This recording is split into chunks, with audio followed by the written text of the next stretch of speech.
कहाँ छुपा बैठा है कायर? बाहर आ, युद्ध कर मुझसे। बाले, बाहर आ, युद्ध कर मुझसे।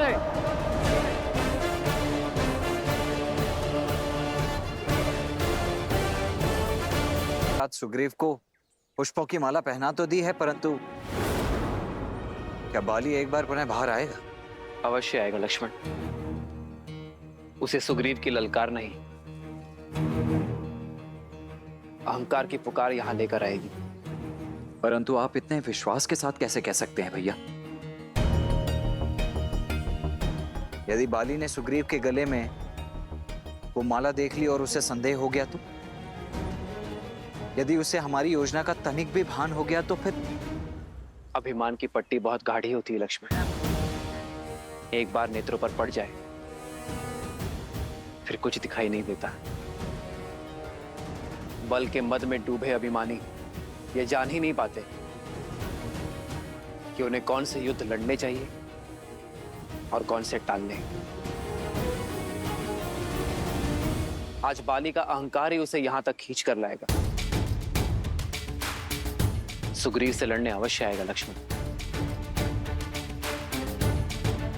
बाले, कायर, बाहर आ, युद्ध कर मुझसे। ये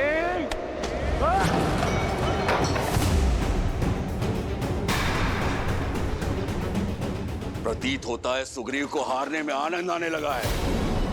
एक बार मृत्यु का सामना करके दोबारा लौटा है वो। उसने बाली को ललकारा है। इस बार ये ललकार समाप्त करके ही लौटूंगा। नहीं स्वामी, रुक जाइए। धनिक सोचिए, अभी कुछ प्रहर पहले ही आपसे पराजित और लज्जित होकर गए हैं सुग्रीव, और इतने शीघ्र आकर आपको पुनः ललकार दी है उन्होंने। स्वामी, मुझे शंका हो रही है। शंका ये करो कि इस द्वंद्व के पश्चात वो लौट पाएगा या नहीं। कायर लौट के आया है। अस्थियां तो पहले ही तोड़ चुका हूं। आज उसकी सांसों की माला भी तोड़ दूंगा। समझने का प्रयास कीजिए स्वामी। व्यक्ति ऐसा तभी करता है जब कोई षड्यंत्रघात हो या किसी शक्तिशाली मित्र का साथ हो। और गुप्तचरों ने हमें सूचित भी किया है कि सुग्रीव ने श्रीराम के साथ संधि कर ली है। श्रीराम की कीर्ति से तो आप भी अनभिज्ञ नहीं है। क्या हुआ बाले? भयभीत हो गया क्या? बाहर निकल बाले। कायर, कहाँ चुप के बैठा है? स्वामी, बाले, बाहर आ और लड़ मुझसे। नहीं स्वामी, यदि एक युद्ध नहीं लड़ेंगे तो कोई अनर्थ नहीं होगा। श्वेत वस्त्र पर कीचड़ का एक छींटा भी बहुत बड़ा दिखता है तारा। यदि मैंने ये युद्ध छोड़ दिया तो मेरी कीर्ति सदा के लिए कलंकित हो जाएगी। युद्ध और द्यूत का निमंत्रण एक राजा कभी नहीं छोड़ सकता। पिताजी, यदि बात आपके स्वाभिमान की है तो आज्ञा दीजिए मुझे। चाचा श्री से लड़ने मैं जाऊंगा। ये तो और बड़ा अप्यक्ष होगा पुत्र। अपने पिता के बल को कम आंकने का दुस्साहस मत करो। किष्किंधा का राजा अपना कर्तव्य अवश्य निभाएगा। आज तो सामने सुग्रीव खड़ा है। कल को यदि युद्ध की ललकार तुमने भी लगाई तो मैं तुमसे भी युद्ध करूंगा। तनिक ध्यान से देखिए, सुग्रीव के गले में पुष्पों की माला है।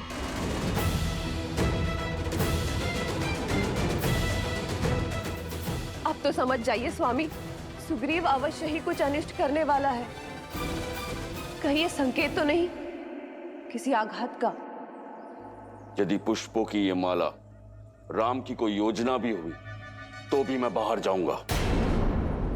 सुना है राम के विषय में, वो बड़ा ही पराक्रमी है, न्यायवादी है, मर्यादा का प्रतीक है। सोचो तारा, तुम्हारे बाली का भय एक मर्यादा पुरुषोत्तम से भी अधर्म करवाएगा। सोचो क्या कीर्ति होगी मेरी कि मेरे विरुद्ध राम को षड्यंत्र करना पड़ा। आज या तो सुग्रीव के सांसों की लड़ी टूटेगी या राम के मर्यादा की कड़ी।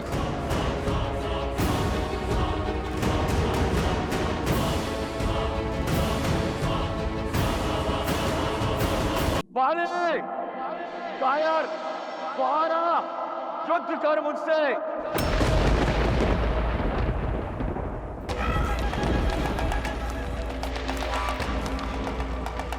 अनुचित पुकार है कायर।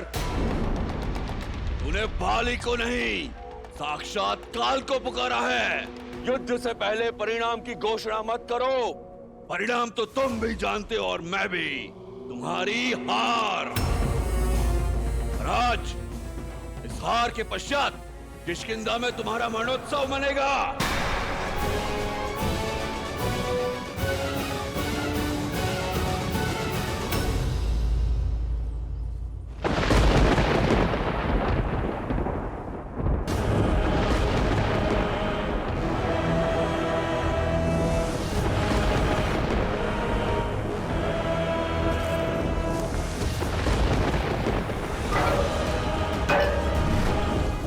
अब कैसा विलंब भैया?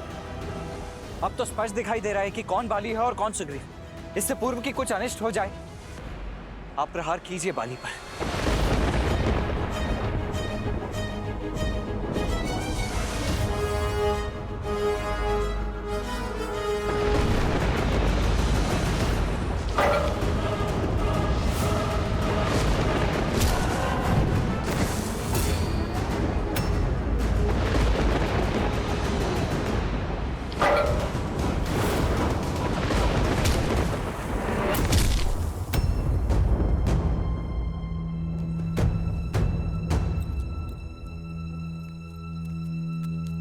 अंगद, तुम्हारे पिताश्री।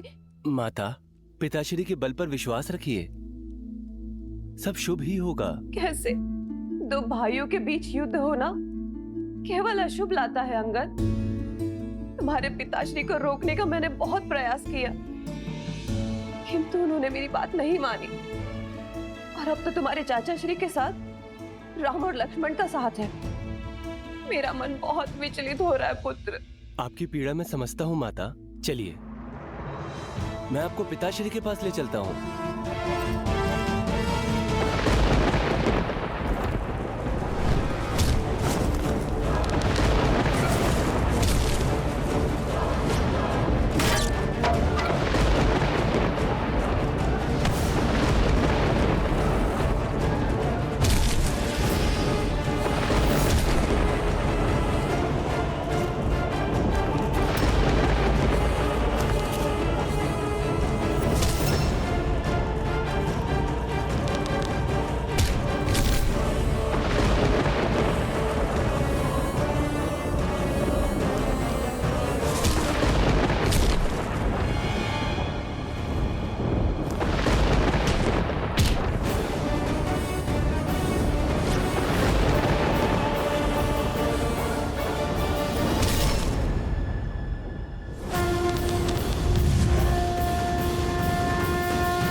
के लिए सच हो जा कायर।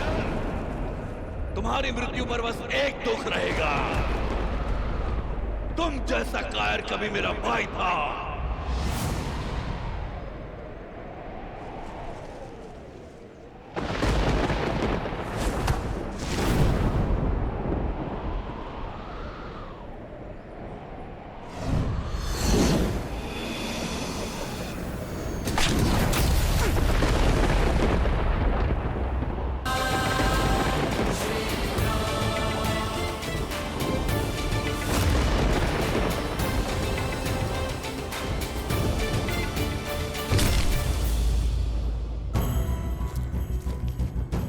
नहीं महारानी, आपका वहां जाना उचित नहीं है।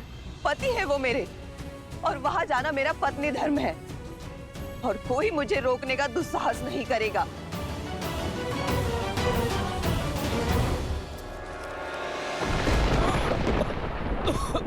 श्री रामचंद्र कृपालु भजु मन हरण भव भय दारुणम् तव कंज लोचन कंज मुख कर कंज पद कंजारुणम्।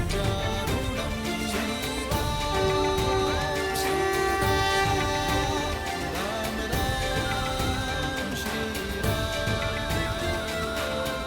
मुझे जीवन दान देने के लिए धन्यवाद श्री राम।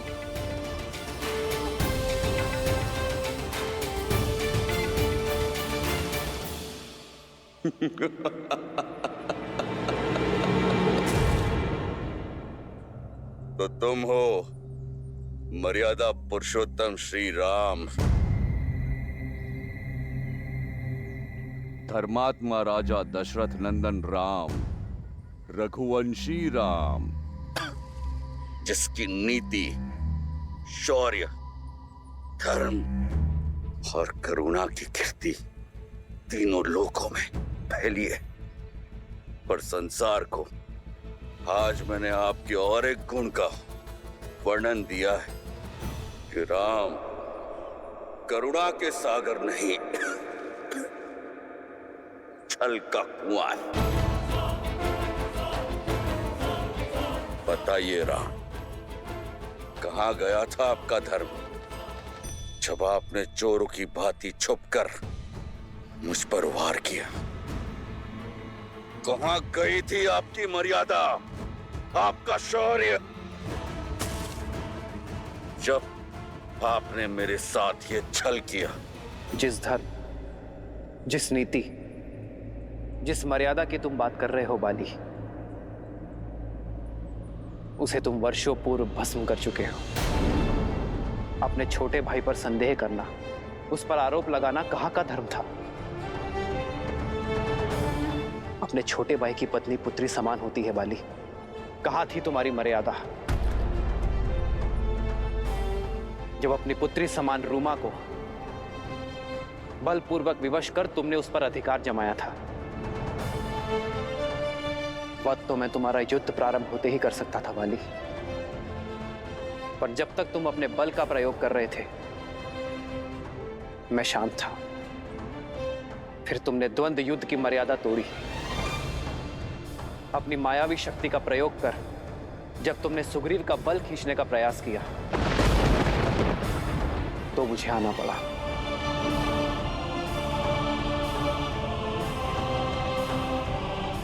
किंतु तुमने मुझ पर प्रहार क्यों किया? तुम्हारी तो मुझसे कोई शत्रुता नहीं थी। ये द्वंद्व दो भाइयों के बीच का था। नहीं बाली, यह द्वंद्व मेरे मित्र और उसके शत्रु के बीच था। मित्र का शत्रु शत्रु होता है, और मैंने तुम्हारा वध कर अपनी मित्रता का धर्म निभाया है। अपने कुकर्मों को कितनी सरलता से धर्म का आवरण उठा दिया तुमने। मुझे शब्द जाल में मत फंसाइए। फंस तो तुम अपने कुकर्मों के जाल में गए हो बाली। यह बाण मैंने नहीं मारा है, ये तो तुम्हारे कर्म है जो लौट कर आए हैं तुम्हारा हृदय भेदने। यदि कोई मर्यादा लांघकर कुकर्म और अधर्म के सहारे जीवन बिताएगा और ये आशा करेगा कि उसके साथ सब अच्छा ही होगा, तो ये उसका भ्रम है, और ऐसे भ्रम ये रघुवंशी राम हर बार तोड़ेगा। युग चाहे जो भी हो, परिस्थिति चाहे जैसी भी हो, जब जब कोई अबला स्त्री की मर्यादा भंग करेगा तो वो मृत्यु दंड का भागी अवश्य होगा।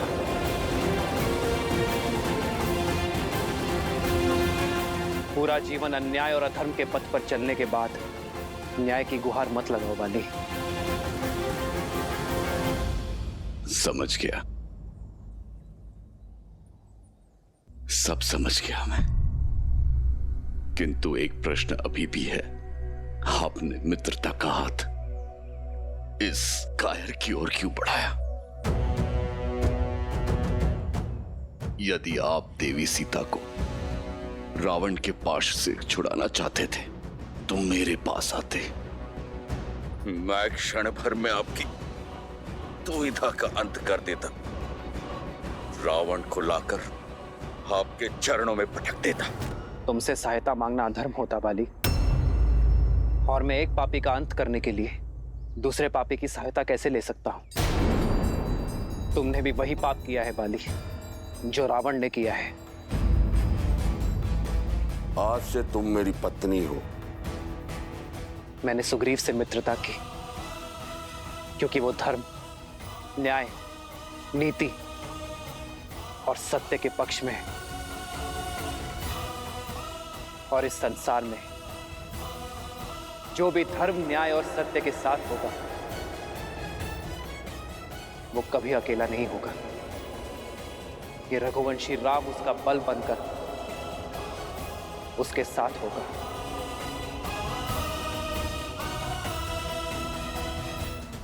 तुम्हारे मन के मैल इस बात का प्रमाण है कि तुम्हारे स्वर में अभी भी अहंकार है बाली, और तुम्हारे भाई सुग्रीव के नेत्रों में अश्रु।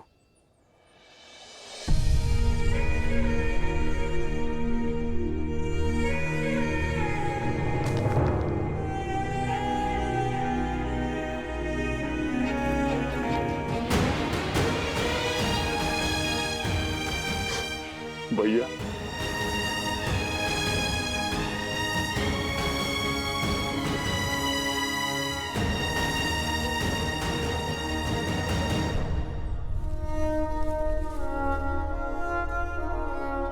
सुग्रीव, मुझे क्षमा कर दो। रो मत, ये मेरे कर्मों का ही फल है जो मुझे भुगतना ही था। श्री राम की कृपा से उचित और अनुचित का भेद जान गया हूं मैं। बस एक पीड़ा है कि सत्य समझने में मैंने कुछ अधिक देर लगा दी। श्री राम, आपके कथनों ने मेरे मन, मेरी दृष्टि पर पड़े अहंकार के आवरण को हटा दिया है। मुझे क्षमा कर दीजिए। मेरे पापों को, मेरे कुकर्मों को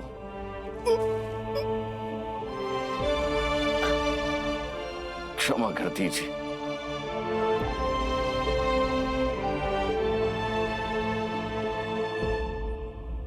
स्वामी! स्वामी! पिताश्री! पिताश्री! स्वामी! स्वामी, ये क्या हो गया स्वामी? पिताश्री!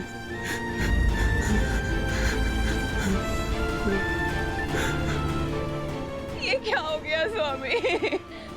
तुमने मुझे रोकने का, सुमार्ग पर लाने का प्रयास किया, किंतु मैंने तुम्हारी एक ना सुनी।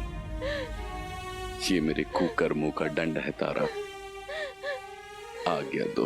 नहीं स्वामी, नहीं, आप मुझे छोड़कर नहीं जा सकते स्वामी। मुझे भी अपने साथ लेकर चलिए। नहीं तारा, मैं मर नहीं रहा हूं, मैं तो तर रहा हूं। साक्षात श्री राम के सामने अपना देह त्याग रहा हूं।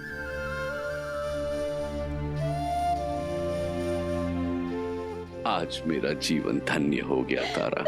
स्वामी, मेरी जीवन यात्रा समाप्त होने को है, किंतु तुम्हारी दायित्व यात्रा शेष है तारा।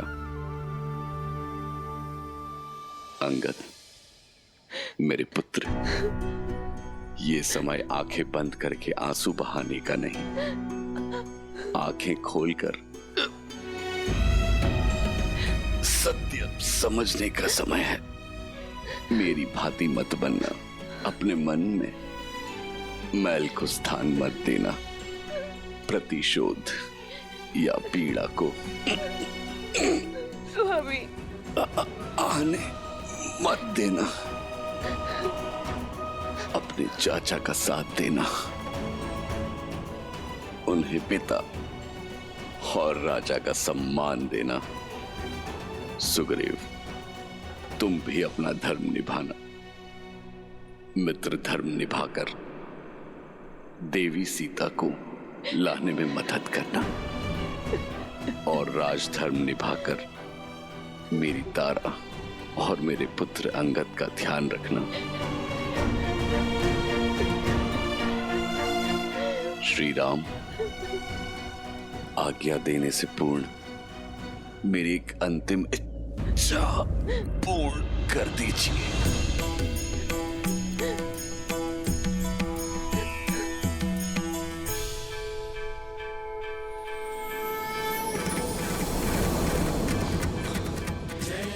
राम,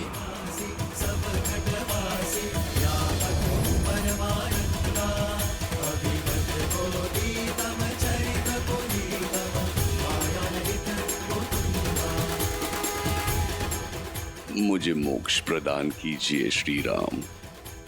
आप सत्य हैं, आपका नाम सत्य है। राम नाम सत्य है। आदर